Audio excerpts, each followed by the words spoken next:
yet talked about, but you'll need in order to solve some of your problems both on the homework and also in class. Today we're gonna first talk about power. And so if two cars have the same mass and both reach 60 miles per hour, they have the same final kinetic energy, but if they do it at different times, over different times, then it must mean they have different powers. And if you think about power, it's actually something that you are fairly familiar with. It's basically the amount of energy that's done over a unit time. And so we can write it as the work over the change in time in order to do that work. We use it often for things that cycle, and in particular, interestingly, the unit of power is the watt, which is joules per second, as makes sense because you know that the unit for work or energy is joules and the unit for time is seconds.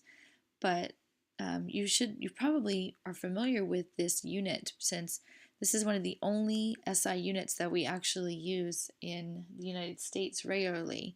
And you are probably accustomed to the fact that old style light bulbs are actually given their intensity was given originally in watts, which is basically the amount of power that they give off per unit time. New light bulbs have different new scales like lumens and things like this, but they're often still equated back to the original wattage for power of the original light bulbs. The next topic is to discuss elastic and inelastic collisions, and we're going to see more about this when we discuss momentum.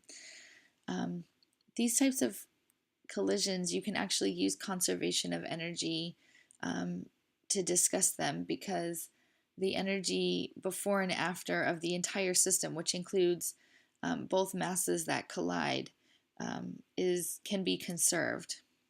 So for instance, if you have mass 1 and it hits mass 2, during the collision they're slightly together, and then afterwards they both can go off with the same kinetic energy, where the final kinetic energy is equal to the initial. And this is what we call an elastic collision. So a collision is called elastic when the mechanical energy is conserved. But many collisions are actually inelastic, and that means that you're going to lose some energy during the process. For a perfectly inelastic collision, the two balls, whatever the two particles are that collide together, actually stick together after the collision. And some of that mechanical energy is definitely lost when you have that. And so this is an example where you now have two particles, they collide into each other, and then they actually stick with these little sticky patches, and they can go off as well. When we talk about momentum, both elastic and inelastic collisions can be solved using momentum, but we can see that only elastic collisions can actually be solved with energy conservation.